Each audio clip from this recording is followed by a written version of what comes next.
So welcome, we have a special edition today. Eric and his son over at 14 frames per second have sent us 2 raw images. We are going to take a look at those raw images and kind of give you our biased opinion on the lenses, on the cameras, and then we're going to show you a really cool little trick that you can do to recover highlights and shadows in raw imagery.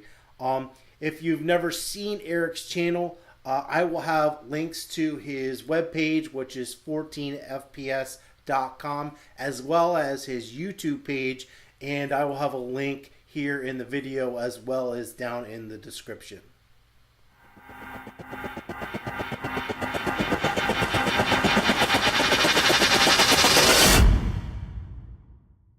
So the 2 lenses that we have today, one is for a Sony camera, and it is the Sony Vario-Tessar T FE 24-70 f4 ZA OSS.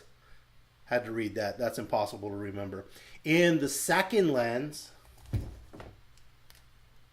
I actually own is the Leica Summicron 35mm f2 aspherical lens. So the 2 camera bodies we have are one, a Leica M10 body, and that's going to have the 35-2, and the other is a Sony body, which is a 7R-M2, and that is going to have the 24-70 lens. So we're going to take a look at that as well. So we're going to take a look at first the lenses, and then we're going to go ahead and take a look at the cameras. Now this is important because it used to be that the lens was really important in just film photography, but now with digital photography, that sensor is really important. So we're going to compare the 2 lenses and then compare the 2 camera bodies, and then I'll give you an opinion of what I think. So we have the 2 images here. This first one is from the Sony camera with the 24-70, and this is the Leica M10 with the 35mm f2 Summicron. Now I've used this lens a lot. I have had it probably for 20 years. And the reason I used it is because it has an unbelievable tonal range. Back when I was a journalist shooting film, I was able to shoot in ambient light and get a ton of information as opposed to shooting with Nikon or Canon.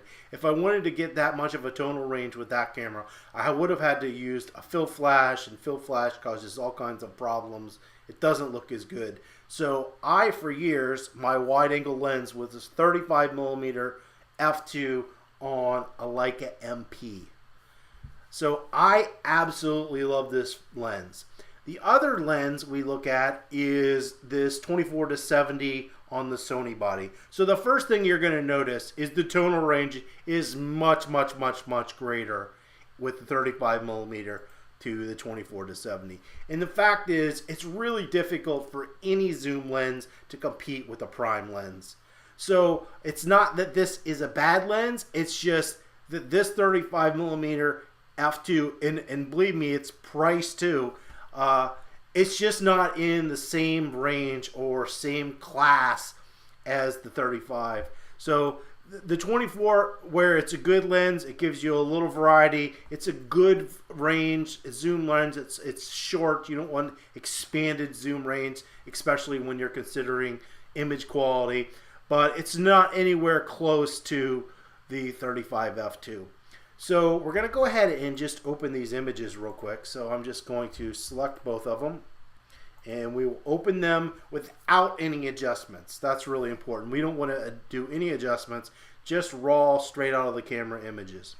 Okay, so we have the 2 images open here. So this is the Sony, and this is the Leica image. So though the exposures are not exactly the same, I think we're going to be able to see the differences pretty easily here between the 2 cameras. So what I'm actually going to do is just crop into them a lot, so we can really get down there and see. Didn't mean to do that. We'll just open that up a little bit. So we're going to get pretty close to the same areas. It doesn't have to be exact in this case. So we just take this, and I'm going to zoom down just go to about the same area. And then we're going to zoom in. We'll go back over here. This is the Leica image. And we might have to go in one more time. So what you're going to see here, this is the Sony camera. And just look at the detail and how sharp the detail is compared to the Leica image. It's just fuzzy and out of focus. Now it has good contrast like the image over here, but this is just far superior. Look up in these windows, and then here I'll even zoom in a little bit more. You can see it's totally out of focus, and this is just tack sharp still. So where the lens wasn't quite as good on the Sony camera, the image sensor and what detail it's able to capture is absolutely amazing. So how does that affect the images? So it affects it a lot. So one of the issues that you're going to have, if we kind of zoom up here into this highlight area of this, look how much, even though the Leica 35mm f2 has a better tonal range, the sensor is not able to hold the highlight data as well because it doesn't have the resolution, and it's just not on same par as the Sony image sensor, where you can see here it's a little flat, but it's still holding the highlight data better. It doesn't have the same tonal range throughout the whole image, but it's holding that highlight data a whole lot better than the Leica image. So if I was to pick between the two, I would most likely pick the Sony camera over this Leica camera. And the reason is because of that sensor and the image quality that you're getting out of the Sony camera versus the Leica camera. I could probably find a 35mm f2 that's closer to the quality of the Leica 35mm f2 versus the 24-70. So I'm going to get probably a little bit better tonal range. I might never get as good a tonal range as the Summicron lens, but I can get better. But the fact is that this sensor is superior, and it's always going to give you better images. There are other things that I can do in photography to bring out that tonal range if I need to. Shooting HDR, I mean, this is a stagnant image. Nothing is really moving, so I could shoot HDR. But what I'm going to do next is show you a cool little trick in Photoshop of how to kind of bring some highlight detail and bring back some shadow detail with a cool little trick using Apply Image.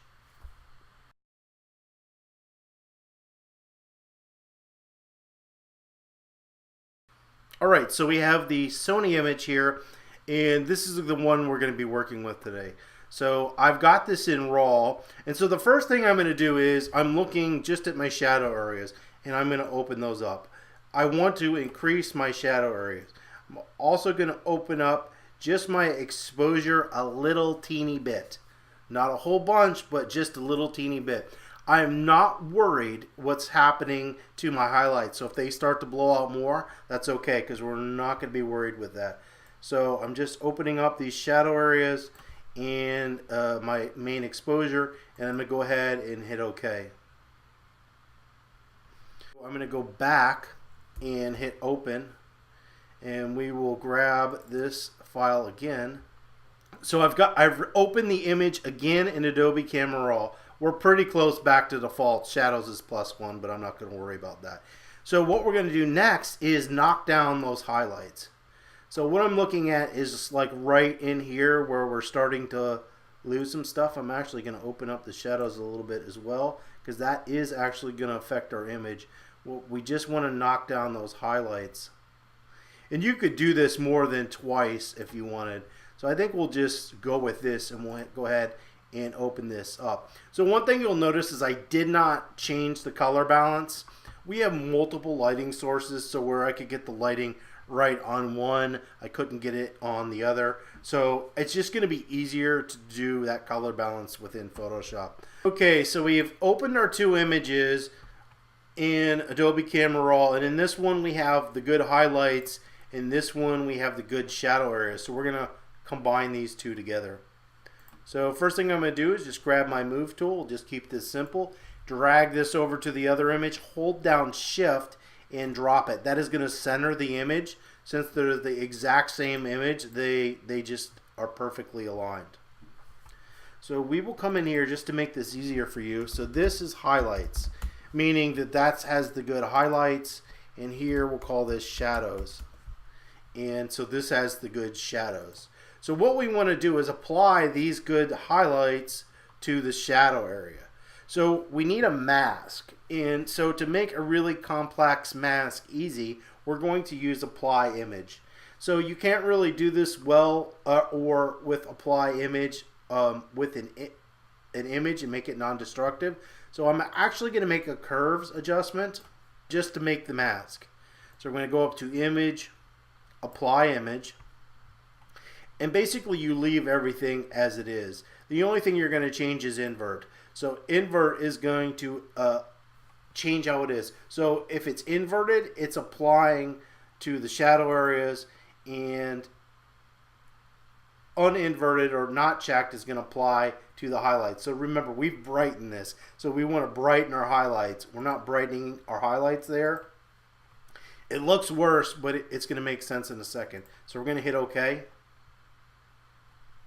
And we're going to go to our layers, and we don't actually want this curves adjustment layer. So I'm going to hold down the Alt or Option on a Mac and drag it down to highlights. Then we're just going to delete this layer because we don't want it. So what we've done is make a mask here. That is an actual mask. Yes, it's a beautiful mask. And we're just applying the highlights of this image to this image. So if I turn this on or off, you can see it's darkening up those highlights. That's exactly what we want to do. We want to take the same image, we opened up our shadows, but then we want to bring our highlights back down so it's not too blown out. And we did that with a mask that we created in apply image. So the only thing I see here is that this is a little bit too much, so I can easily slide down the opacity if I like. So that's going to affect the whole image. Or I can move this back up. You can actually just go into this image and use it like a normal image. So let's say I wanted to take some of this out of that area. So to remove or hide, we want black. I'm going to lower my flow so I don't do too much at a time. And I'll just paint over this a little bit. So if I go to my mask, you can, right in here, I've painted into that. You can see I darkened it.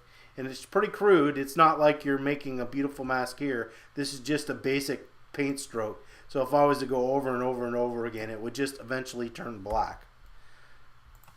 So any area that I want to either lighten or darken, I can come in here and adjust my mask. So in this case, I just wanted to lighten that area. If I want to lighten this area or lighten this area, I can do that. I can come back in here and just lighten that up a little bit. Maybe I don't want to do too much on the bridge. So any area I want to bring out a little bit more color, I can just paint over to help bring it out, just in case it was affected. Because it's a tonal range mask, so it doesn't just affect just the highlights. It does do the highlights in midtones. So by adjusting both the opacity as well as your mask, you can blend the two. So now you can see we were there, and we've come down to here. So what I would do next is easily just go ahead and go into this and tone my image, but we're going to stop there. So hopefully you learned a little bit about taking two different images and then bringing them back together with apply image, blending them to get a overall better exposure. So thanks for watching. Don't forget to take a look at Eric's videos. I'll leave a link in the description as well, a link here to his video on this subject. And leave any comments or questions below. And don't forget to subscribe.